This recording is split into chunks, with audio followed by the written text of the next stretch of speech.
नमस्ते नेपाल, म सागर तामाङ।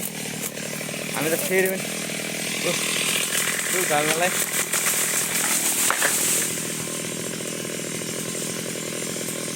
जङ्गलतिर आयो। हामी फेरि काम गर्नको कामको सिलसिलामा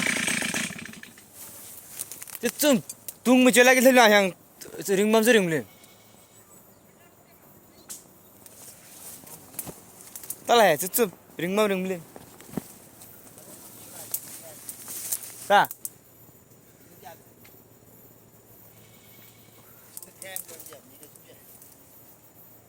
आऊ हेत उसलाई त यहाँ चोक्नु छ पङ्गुल यस्तो झारी छ जङ्गल। काम त गर्नु पर्यो, काम नगरे हुँदैन। यस्तो जङ्गली कुकुरी भोगेर यस्तो छ। कति छु तर रिङमा मजा रिङले धन्यवाद।